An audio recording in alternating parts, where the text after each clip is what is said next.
Hello everyone, दीप जियो classes की online पाठशाला में आपका स्वागत है। मित्रों, हमारा जो विश्व भूगोल की जो सीरीज चल रही है उसका टॉपिक चल रहा था पवने, जिसमें हमने मित्रों पिछली क्लास में पवनों के प्रकार एवं उनके उत्तरदायी कारकों के बारे में चर्चा की थी। हमारा टॉपिक चल रहा था पवनों के प्रकार। ठीक है, पवनों के प्रकार में हमने स्थायी पवनों की बात कर ली थी और आज हमारा टॉपिक चलेगा नंबर 2, सामयिक या मौसमी पवने।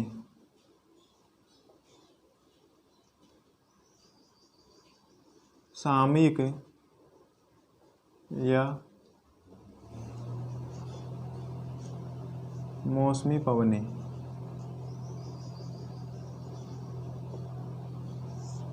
ठीक है मित्रों, देखिए मित्रों, सामयिक पवन या मौसमी पवने क्या होती है? जो पवने समय या मौसम के अनुसार समय या मौसम के अनुसार चलती है, ठीक है, और कम से कम 2 बार मार्ग बदलती है, ऐसी पवने सामयिक पवने या मौसमी पवने कहलाती है। ठीक है, सामयिक पवने या मौसमी पवने कहलाती है। इन्हें 3 भागों में बांटा गया है। ठीक है मित्रों, 3 प्रकार की होती है। पहली होती है मानसूनी पवने।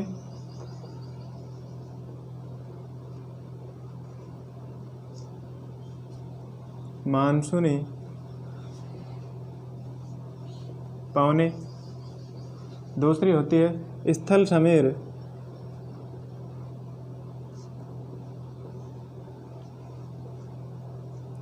एवं जल समीर।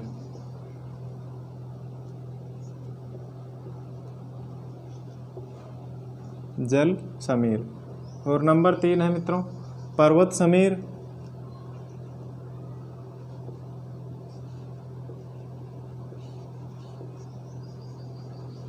समीर और घाटी समीर।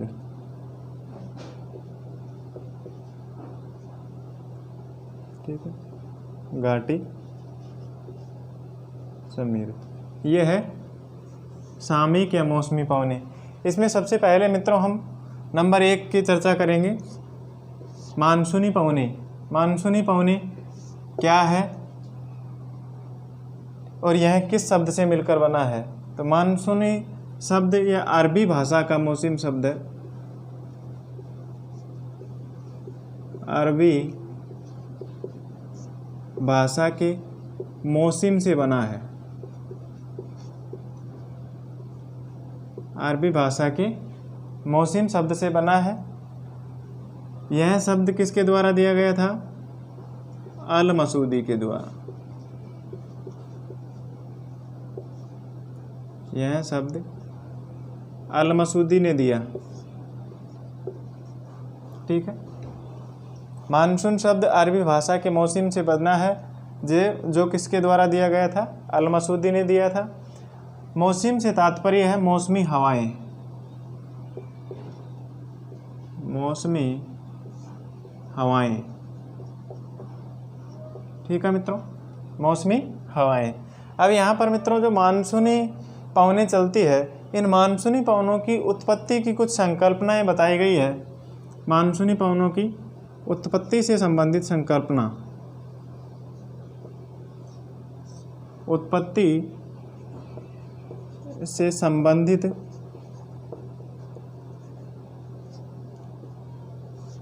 संकल्पना। ठीक है मित्रों, किसकी? मानसूनी पवनों की उत्पत्ति से संबंधित संकल्पना, जिसमें नंबर 1 है तापीय संकल्पना। नंबर 2 गतिक संकल्पना।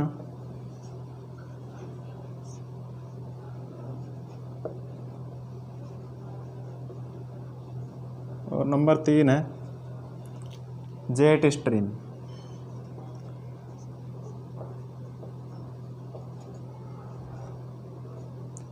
मित्रों एक एक करके हम पहले इन तीनों संकल्पनाओं के बारे में थोड़ा सा पढ़ लेते हैं। तापीय संकल्पना क्या है, गतिक संकल्पना क्या है और जेट स्ट्रीम क्या है, इनके बारे में। सबसे पहले तापीय संकल्पना। पहली संकल्पना तापीय संकल्पना। ठीक है मित्रों, देखिए मित्रों, ये जो तापीय संकल्पना है यह तापमान और वायुदाब के अंतर पर आधारित है। किस पर आधारित है? तापमान और वायुदाब के अंतर पर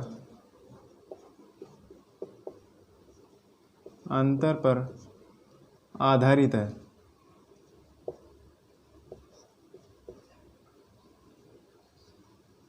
ठीक है, तापमान और वायुदाब के अंतर पर आधारित है। दूसरा, यह इसमें क्या होता है, स्थल शीघ्र गर्म और शीघ्र ही ठंडा होता है। इसमें स्थल शीघ्र गर्म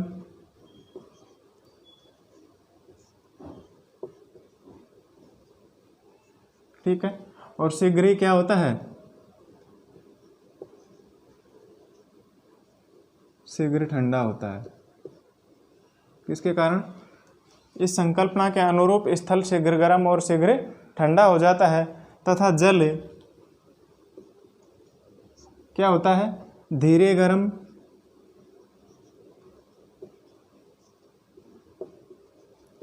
और धीरे ही ठंडा होता है। ठीक है, तापीय संकल्पना तापमान और वायुदाब के अंतर पर आधारित होती है। इसमें स्थल क्या होता है, शीघ्र गर्म होता है और शीघ्र ही ठंडा होता है तथा इस संकल्पना के अनुरूप जलीय भाग देरी से गर्म होता है और देरी से ही ठंडा होता है। ठीक है, जो इस तापीय संकल्पना है, इस तापीय संकल्पना का सर्वप्रथम प्रतिपादन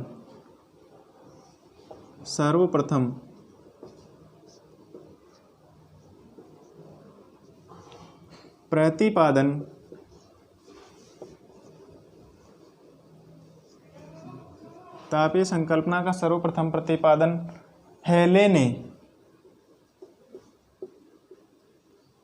हेले महोदय ने कब किया था? 1686 ईस्वी में। 1686 ईस्वी में किया गया था। तापीय संकल्पना का सबसे पहले प्रतिपादन किसके द्वारा किया गया था? हेले महोदय के द्वारा 1686 ईस्वी में किया गया था। ठीक है मित्रों, इस संकल्पना के अनुसार मित्रों जो ग्रीष्मकालीन मानसूनी पवनें चलती है, इस संकल्पना के अनुसार जो ग्रीष्मकालीन मानसूनी पवनें चलती है वह ग्रीष्मकालीन मानसूनी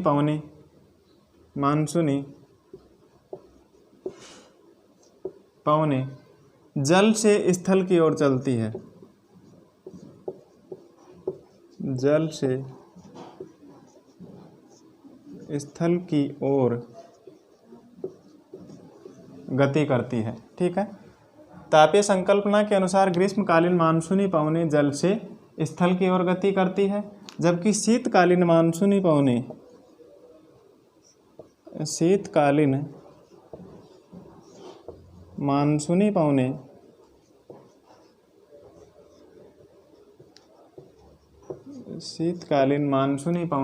वो क्या होती है, स्थल से जल की ओर गति करती है,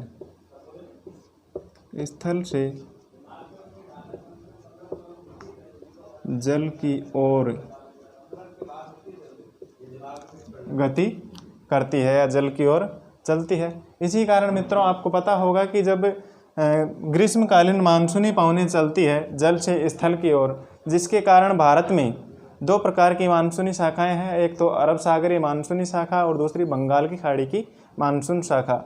इन दोनों ही ग्रीष्मकालीन मानसूनी शाखाओं से भारत में क्या होती है, तेज़ वर्षा होती है, क्योंकि ये जब महासागरों से स्थल की ओर गति करती है तो भारत के पश्चिमी तट पर सबसे पहले सर्वाधिक वर्षा करती है, उसके बाद में धीरे धीरे ये उत्तर की ओर बढ़ती है। जबकि जो ये शीतकालीन मानसूनी पवनें भारत से में चलती है, अर्थात स्थल भाग से जल भाग की ओर गति करती है, तो यहाँ पर भारत में क्या होता है, इन शीतकालीन मानसूनी पवनों से किसी प्रकार की कोई वर्षा नहीं होती है, क्योंकि इनमें आर्द्रता नहीं होती है। जब ये स्थल से जल की ओर गति करती है तो स्थल भाग पर जल विद्यमान नहीं होने के कारण इनमें आर्द्रता नहीं होती है और इनसे वर्षा नाम मात्र होती है।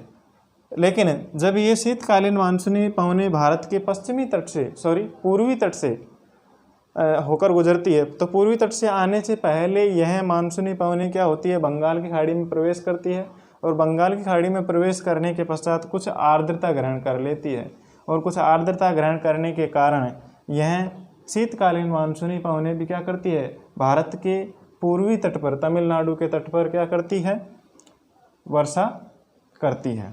ठीक है, तो भारत का एकमात्र एक ऐसा स्थान, एक राज्य ऐसा है जो दोनों ही प्रकार के मानसूनी पवनों से क्या करता है, वर्षा प्राप्त करता है, वर्षा का जल प्राप्त करता है, जो है तमिलनाडु राज्य। ठीक है, जिसकी प्रमुख नदी कावेरी नदी, जो कि ग्रीष्मकालीन मानसूनी पवनों से, अर्थात जो जल से स्थल की ओर गति करने वाली है अरब सागरीय मानसूनी शाखा, उससे भी और शीतकालीन मानसूनी पवनों से भी क्या करती है, वर्षा जल प्राप्त करती है। ठीक है मित्रों, एक बार इसको डायग्राम से थोड़ा समझ लेते हैं, मैप के माध्यम से। देखिए मित्रों, ग्रीष्मकालीन मानसूनी पवनें जब सूर्य उत्तरी गोलार्ध में कर्क रेखा पर सीधा चमकता है, ऐसी स्थिति में जब सूर्य कर्क रेखा पर सीधा चमकता है तो हम भारत के संदर्भ में इसको समझने का प्रयास करेंगे कि कर्क रेखा भारत के लगभग मध्य से होकर गुजरती है। तो यहाँ पर तापमान, सूर्य उत्तरी गोलार्ध में चमक रहा है तो यहाँ पर तापमान क्या होगा,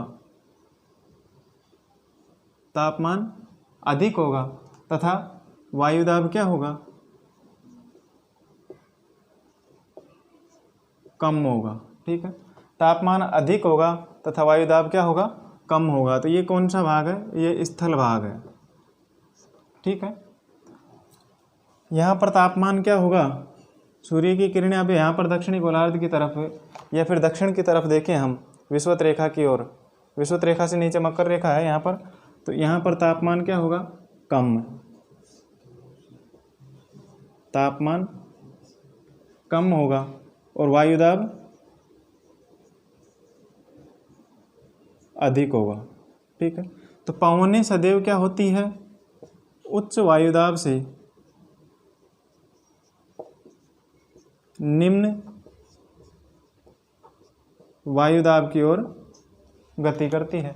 तो यहाँ पर ये नियम देखो, इधर तापीय संकल्पना के अनुरूप, तो यहाँ पर तापमान अधिक है, वायुदाब उच्च है और निम्न वायुदाब, इधर निम्न वायुदाब है, तो पवनें यहाँ से जल से क्या हो रही है, ये जल भाग है, तो जल से स्थल की ओर गति कर रही है।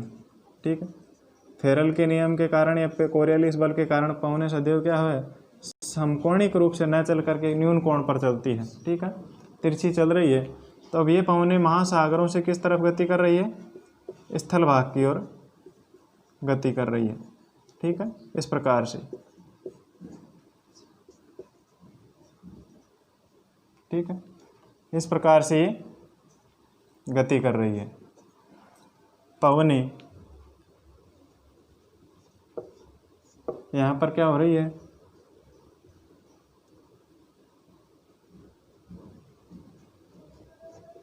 जल से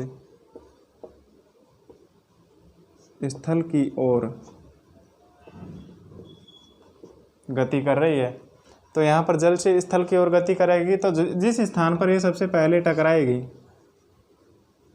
वहाँ पर घनघोर वर्षा करेगी। स्थल से जो ही जल की ओर तरफ जाती है तो इसके मार्ग में अवरोध पैदा होने के कारण यह तटीय भाग पर, भारत के पश्चिमी तट पर सर्वाधिक वर्षा करती है। ठीक है, तो इसके कारण क्या होती है, सर्वाधिक वर्षा प्राप्त होती है भारत को। ठीक है, दूसरा है शीतकालीन मानसूनी पवनें, जो क्या होती है, जल से स्थल की ओर गति करती है। ठीक है, स्थल से जल की ओर गति करती है शीतकालीन मानसूनी पवनें। ये तो हो गई ग्रीष्मकालीन।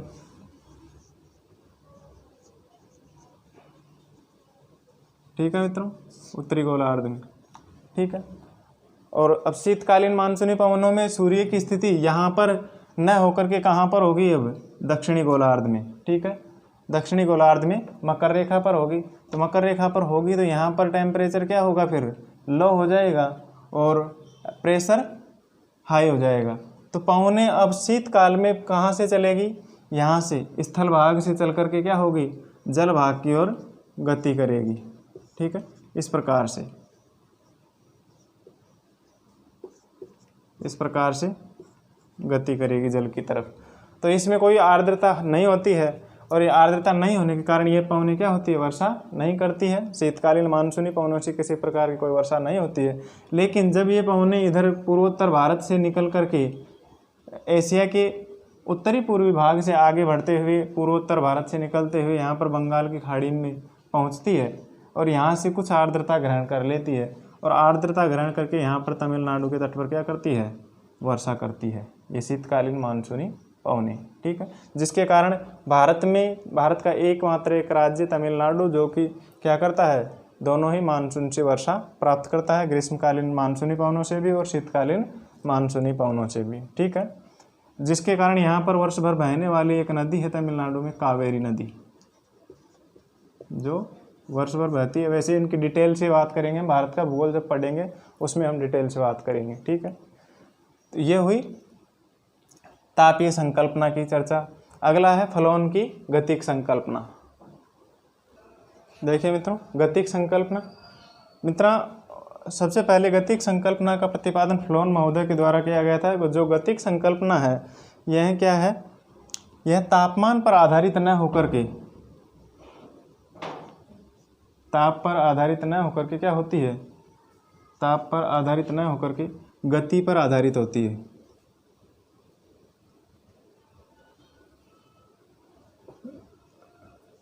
गति पर आधारित होती है।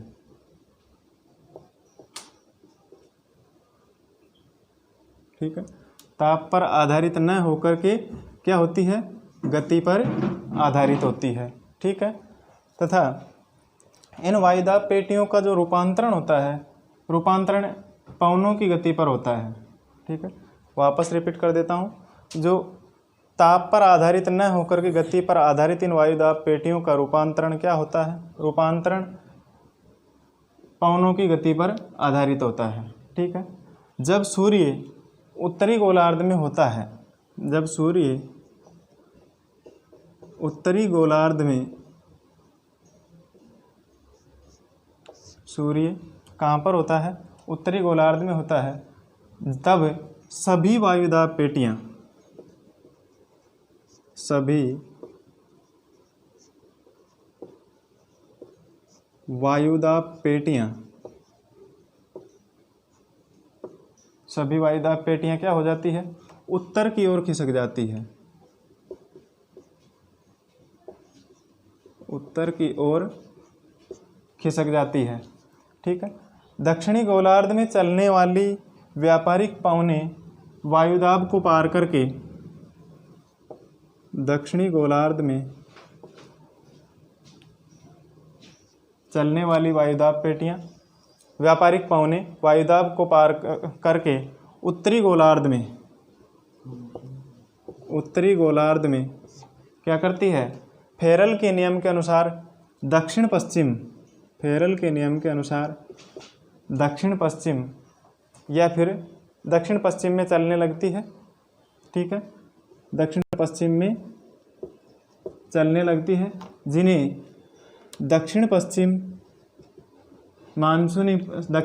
मानसूनी पवनें या फिर ग्रीष्मकालीन मानसूनी पवनें कहा जाता है,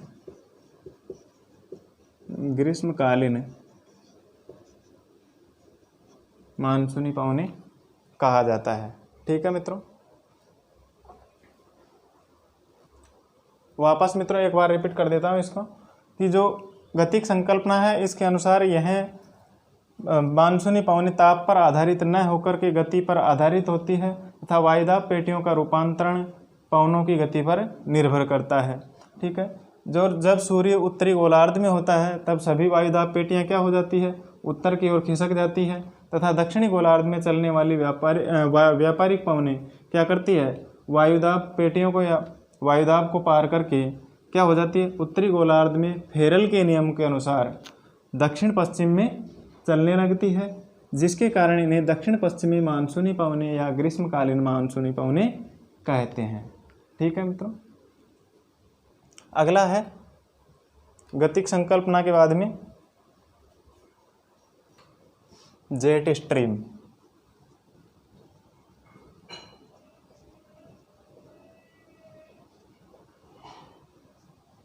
देखिए मित्रों, जेट स्ट्रीम या उच्च स्तरीय पवन संचरण,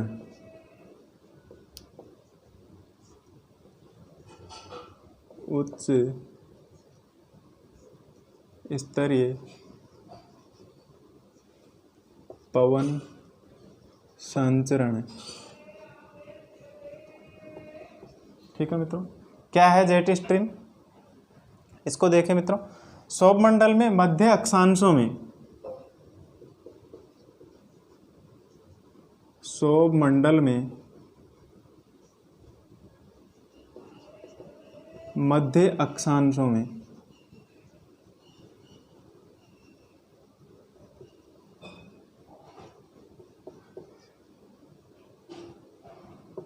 मध्य अक्षांशों में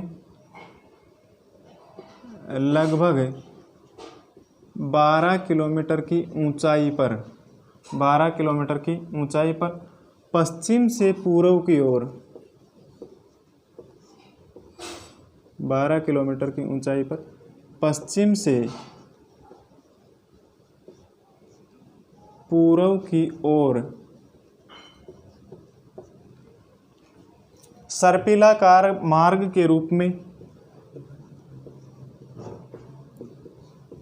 सर्पिलाकार मार्ग के रूप में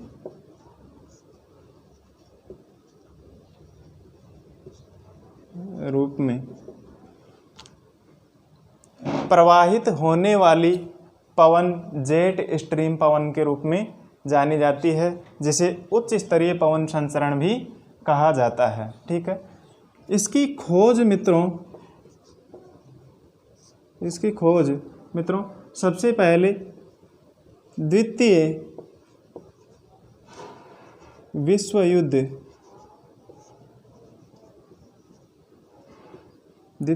युद्ध के दौरान, द्वितीय विश्व युद्ध के दौरान 1945 में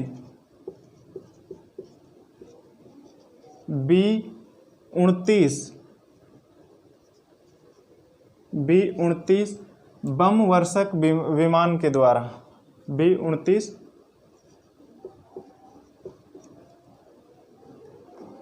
बम वर्षक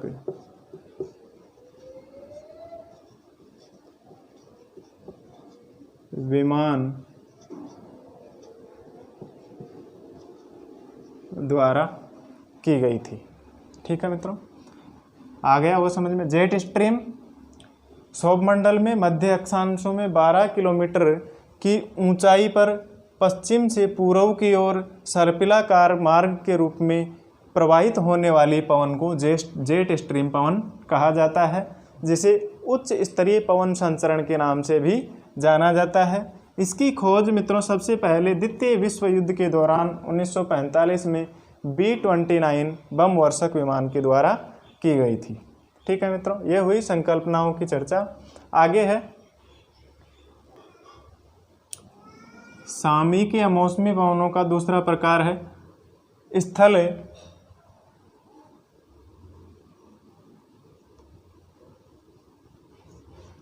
समीर, जल समीर।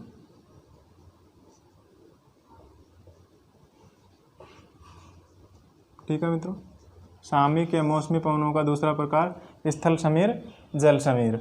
देखिए मित्रों, इसको समझिए।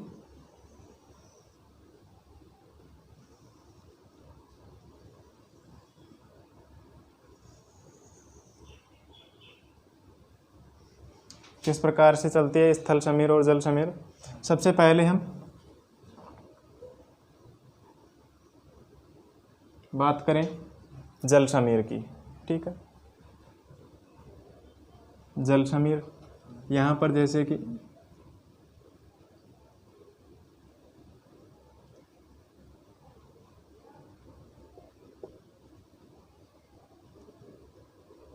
सूर्य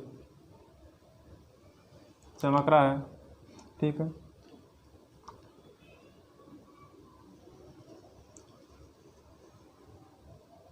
ये है हमारा धरातल,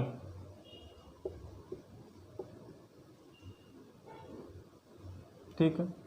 और इधर है समुद्र तल, जल।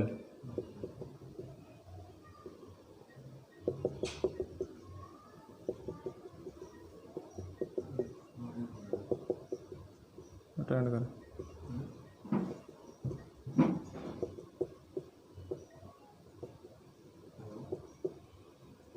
इधर है धरातल, ठीक है मित्रों। इधर हो गया धरातल, इधर जल, ठीक है, जल। तो यहाँ पर तापमान धरातल पर जब जल समीर होता है, जल समीर यह होता है दिन में, ठीक है। जल समीर दिन में होता है, तो यहाँ पर तापमान क्या होता है, कम, और वायुदाब क्या होता है, उच्च होता है, ठीक है, ठीक है। कब? जब सूर्य यहाँ पर धरातल पर सीधा चमक रहा है, यहाँ पर तापमान, टेम्परेचर क्या होगा, हाई होगा, तथा प्रेशर क्या होगा, लो होगा, ठीक है। लो प्रेशर होगा, वायुदाब कम होगा। ऐसी स्थिति में यहाँ पर वायुदाब अधिक और यहाँ पर वायुदाब कम, तो पवनें क्या होगी, दिन के समय स्थल भाग से, जल से स्थल की ओर गति करने लगेगी। उच्च वायुदाब से निम्न वायुदाब की ओर गति करती है। इसकी शुरुआत, जल समीर की शुरुआत कब होती है? यह शुरू होता है 10 बजे, ठीक है। 10 बजे से 11 बजे, ठीक है, मॉर्निंग में 10 बजे से 11 बजे शुरू होता है। और इसकी सर्वाधिक गति कब होती है? सर्वाधिक गतिशील, जल समीर सर्वाधिक गतिशील होता है दोपहर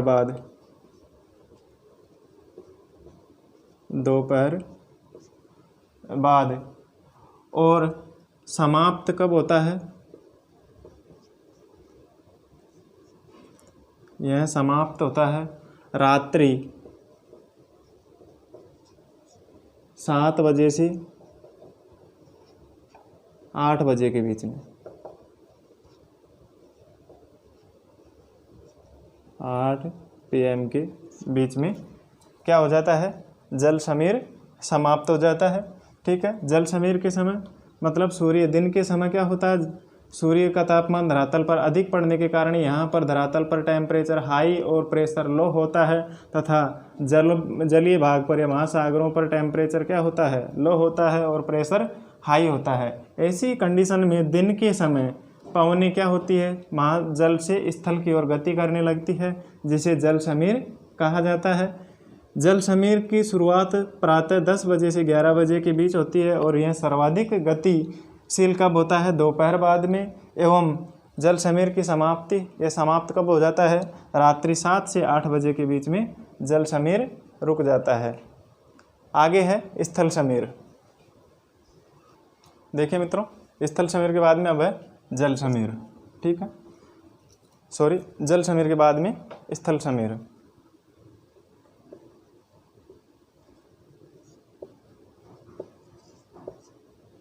स्थल समीर यह कब होता है मित्रों? रात को। स्थल समीर रात को होता है। इसकी शुरुआत यहाँ पर मित्रों, जैसे रात को चंद्रमा है, मून, ये स्टार तारे हैं।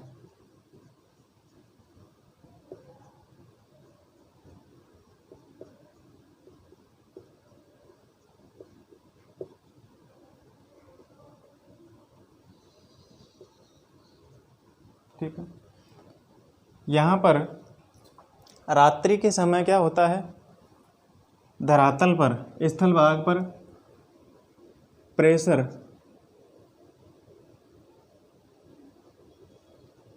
क्या होता है, हाई होता है।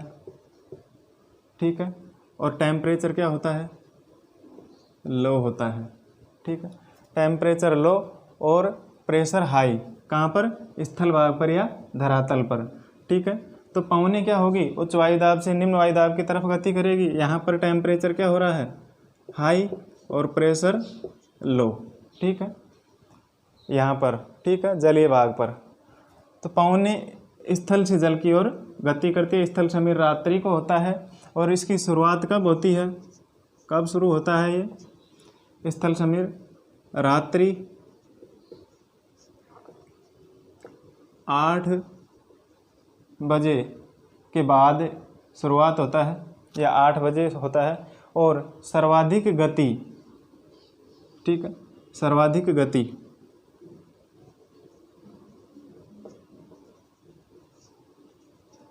सर्वाधिक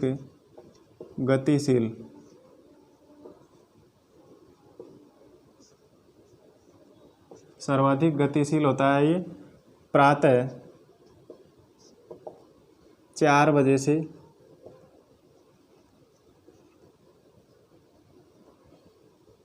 6 बजे के बीच में। ठीक है, और यह समाप्त होता है सुबह 8 बजे से 10 बजे के बीच में। ठीक है, स्थल समीर रात को, जल समीर दिन को होता है।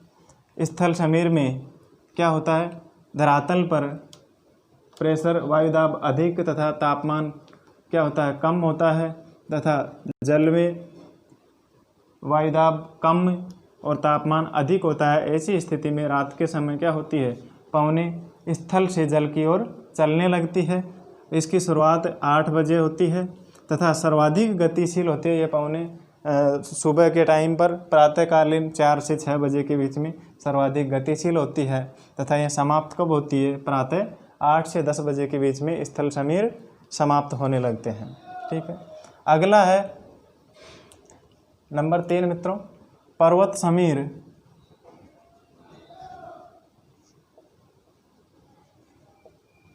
और घाटी समीर। ठीक है, देखिए मित्रों, पर्वत समीर और घाटी समीर। ठीक है, यहाँ पर घाटी समीर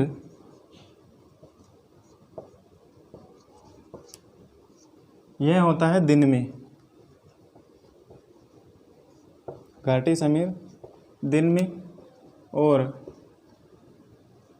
पर्वत समीर यह होता है रात्रि समय में, रात में। ठीक है मित्रों, अब यहाँ पर घाटी समीर मतलब पवनें क्या होती है, घाटी से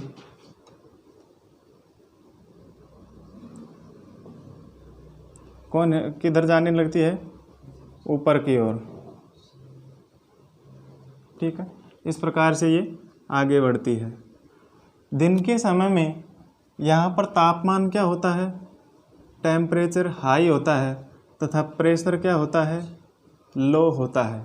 ठीक है, ऊपर घाटी पर, ठीक है, पहाड़ों पर, ये पहाड़ों के ऊपरी सिरे पर तापमान अधिक और प्रेशर कम होने के कारण दिन के समय घाटी समीर होता है, अर्थात घाटी से पवनें क्या होती है, पर्वत शिखरों की ओर बढ़ने लगती है। यहाँ पर टेम्परेचर क्या होता है, लो, और प्रेशर हाई होता है।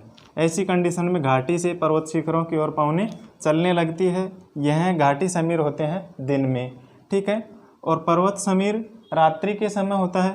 यहाँ पर रात के समय पर्वत शिखरों के उच्च शीर्ष पर टेम्परेचर क्या होता है, लो, और प्रेशर क्या होता है, हाई होता है। तथा घाटियों में टेम्परेचर रात के समय क्या होता है, हाई होता है, और प्रेशर लो हो जाता है।